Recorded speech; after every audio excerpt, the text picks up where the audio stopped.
Thank you, Director Jing. Todit sa ako. Gusto ko makita yung magaganda ron. Eh, dito. Gising pa ba kayo? Matitiyan natin, ha? Toits. Saka ito, gitna. Doon, hanggang doon. Kanan. Ikaw, wakali. Hi! Hello!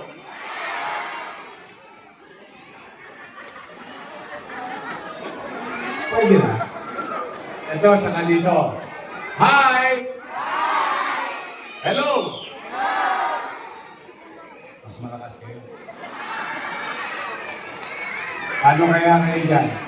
Kayo naman dyan. Hi! Hello! Gising na gising. Ang mga bata ay mahal ng Diyos. Di kumukupan. Magandang umaga sa inyong lahat. Excited na ba kayo mga nanay? Alam niyo, mahal ba ang gatas? Mahal. Kaya kung bakit kumisan, mas nauuna natin bilhin ang mga bagay o pagkain na makapupusog sa tiyan ng ating mga supling. Dala ng hirap ng buhay. Gusto natin ang gatas. Naiintindihan natin ang gatas at halaga nito para sa tao, lalo na sa bata. Especially sa edad ng inyong mga apo at anak. Now, mga bata, sinong gustong tumangkad? Taas ang kamay. Ang sekreto, kailangan uminom ng sinong gustong tumaba? Mga bata, taas ang kamay. Kung gusto mong tumaba o lumusog, kailangan uminom ng sinong gustong maging malusog at malakas? Gusto mo maging malusog at malakas, kailangan mo uminom ng? Yes. Meron ng pag-aaral, nalulungkot ako, na sa Maynila mismo, sa Kapitolyo ng Bansa, ay lumalakas at lumalaki ang numero ng pagkabansot or stunting. Hindi dahil sa maliit ang lahi natin, hindi dahil kulang tayo ng tamang nutrisyon. Ngayon, masaya ako ngayong araw nito sapagkat meron na akong gatas sa mga lolo't lola ko na spoiled sa akin. O nasimulan ko na yun, pagtutuloy-tuloy pa rin yun. O ngayon, may sisimulan tayong panghabang buhay din. Mga gatas sa bawat mag-aaral sa daycare ng lungsod ng Maynila. 3 times a week. Meron kayong gatas. Pwede ninyong inumin. Sabihin niyo sa nanay niyo, huwag ipaliligo sa mukha. Baka gawing, anong tawag dyan? Facial. Parang si Cleopatra. Hindi. Itabi ninyo yan para sa anak ninyo. Yan ay pera ng gobyerno ng lungsod ng Maynila galing sa taxpayer. Bagay na palakpakan natin ang ating mga taxpayer. Ito po ay sinabi nila, eh dapat yan, ang ibibili ko dyan ay imported na gatas. Pero, mas minabuti ko na sariwa, ligtas, malinis at maayos na gatas na produkto mismo ng ating mga magbabaka sa Pilipinas. Kaya ang gusto ko, mga nanay, sino kasi kilala ko rito? Nasa mga. Kaya, mga batang lutiman, masarap ba yung gatas ng araw? Kasi ako ay katulad nyo rin, produkto ng daycare sa Delpan. Yung Gat Andres Bonifacio Hospital, dati yung tulungan center. Doon meron daycare. Doon ako nag-aral ng daycare.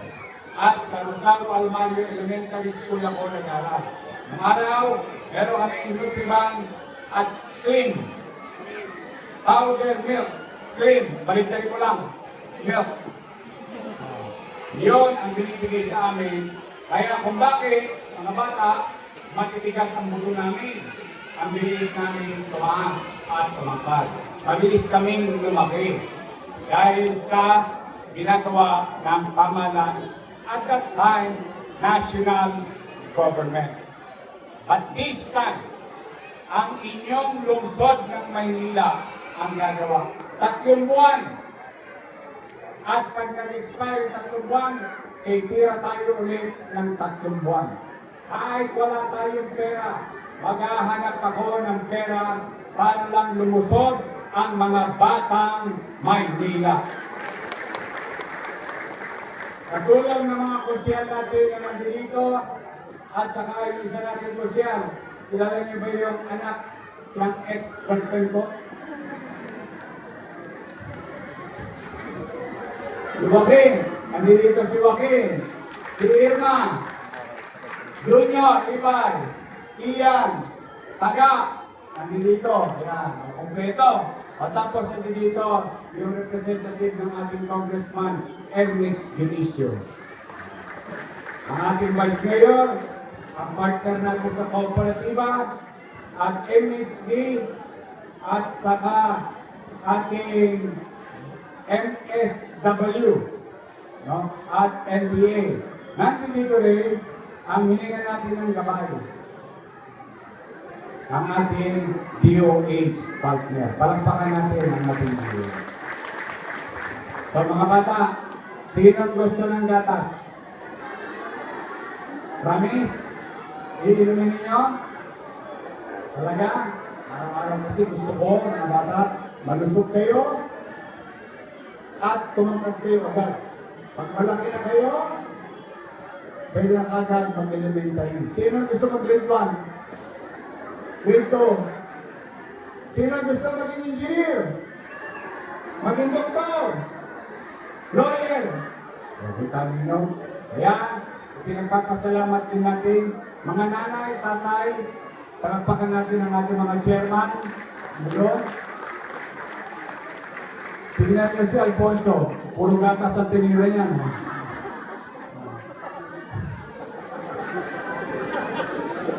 Oh, dahil sa kanila, nagkaroon tayo ng mga daycare. Oh, kaya pinagpapasalamat ko sa ating mga barangay na may daycare. So, pumanatag kayo mga nanay. Mamaya, may gatas sa anak niyo, pero special, meron pa kayong, wow, pasta. Para sa nanay nyo yun. But, ito po ay hindi ngayong araw lang na ito. Ito yung mangyayari 3 times a week para sa inyong mga anak in the next 90 days. Para makita natin ang progreso ng bata. At kapag kulang ka, tuloy-tuloy lang tayo. Kapag may bagong set na mag-aaral sa daycare, tuloy pa rin tayo. Okay, magalala, may kadukpok na to. Dahil naitabi ko lang yung pera pampagatas sa ating mga anak dito sa lungsod ng Maynila. So, mga nanay, mga tatay, mga lolo, mga lola, makikita tayo ulit ha. Mataba na ba yun after 3 months? Gusto ko malusog ng inyong mga apo, mga anak. So, muli, ito, kayo nga isa.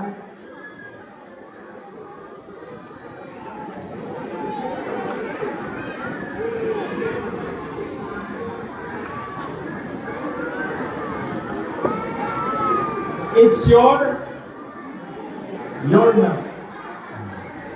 Ito, inuwi ito. Kaya-kaya? Kaya-kaya? Talaga ito ay may pag-aaral sapat para sa isang araw sa isang bata. Laging fresh, sariwa, malinis, maayos para maging malusog ang mga batang Maynila. So muli, mga nanay, tatay ko, yan po ay programa ng inyong pamahalang lungsod. Sa mga lulot-lolo ko, steady lang kayo. Malapit na ulit ang insure nyo. Dahil yung mga lulot-lolo ninyo, may gatas din ako sa kanila. Pampatibay naman ng buto at pangsustansya. Ngayon, yung mga bata naman, para umakad at maging malusog. So muli, sa ating mga chairman, thank you very much sa inyo, mga chairman. Palapakan natin ulit ang ating mga chairman sa balot. Ito ay nangyayari ngayon sa 21,000 na student sa buong Manila. Dito lang natin nagseremonyal sa Balot, Tondo. Pero it's gonna happen all over the city of Manila. So muli, mga nanay, mga tatay, I love you. Okay. Mga lola, magkikita tayo sa third week ng January para sa buwan ng October, November, at December na allowance ninyo. See you! I love you! Mag-ingat kayo, pagpalainawa kayo ng Pongkoy Kapal. Manila! God first. Thank you.